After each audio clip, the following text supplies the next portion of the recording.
for Mr. Max Edgar!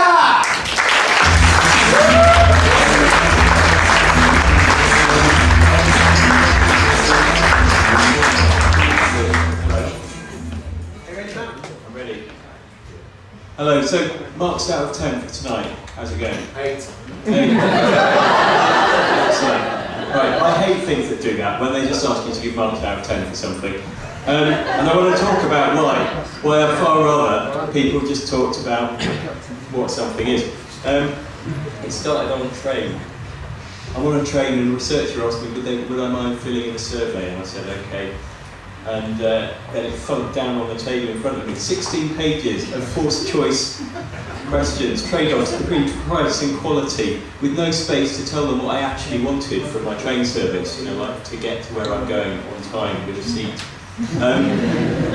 And then my bank, as I'm logging out of my online banking, a pop-up pops up and says, will I tell them what I think?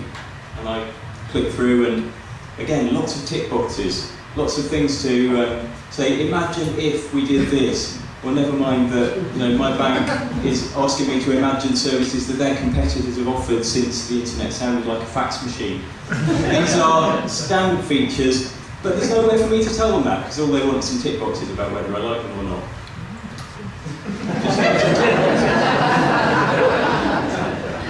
And then my children came home from school one day, and in their book bags there's a letter from Ofsted who are going to descend on the school the following day. And they say, please fill in this survey, your views are important to us. And I think if they were really important, they might have given me a little more notice than that. But the other thing they do is say, go online and see what other parents have said about the school. So I go online, and then I start to think that maybe Ofsted understands the word said differently than children in Key Stage 1, for example, because there aren't any words. There's only like strength of opinions about how much parents agreed or disagreed with all these statements. Nowhere for me to tell them what kind of school I hope my children would go to, or the kind of education that I think they're getting. So I'm not against surveys and market research and asking people what they want, what they think. That's a really good thing. I just think that to listen, you have to do more than just put up a few sort of tick boxes and marks out of 10 and scales. You have to let people say what they think, and you have to ask them to open questions. That's the only way that you hear a real, authentic human voice and understand new things. Otherwise, you're missing out. You won't hear anything new. You'll only hear what you're expecting to hear. Maybe I'm being unfair. You know, maybe the train company and the bank and the Ofsted, maybe they do lots of focus groups and deep ethnographic studies where they're finding this stuff out in other places. Maybe I was just unlucky to get these surveys. But then I think, well, what message are they sending to the people who they survey like this? They're sending the message that we only really care what you think as long as it goes down the narrow lines that we've set out for you.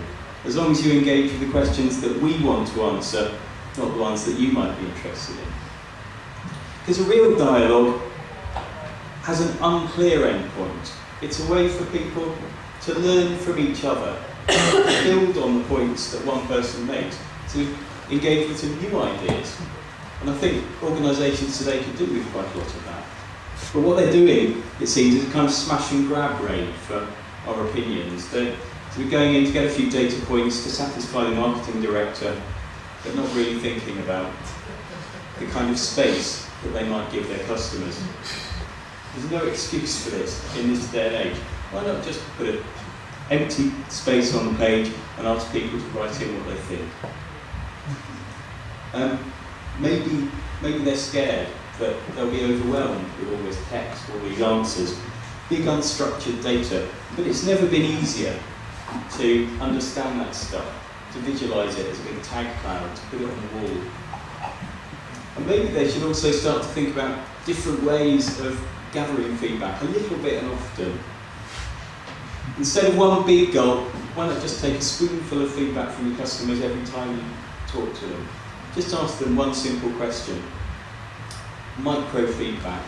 Spread the conversation out through the whole of your experience with customers, so that you give them opportunities to become real collaborators not just people who you're going in for sort of one quick piece of feedback and then you're done. So I just think that the kind of businesses that I want to engage with are the ones that are open-minded, and it's very hard for them to be open-minded if they're not asking open questions. Thank you.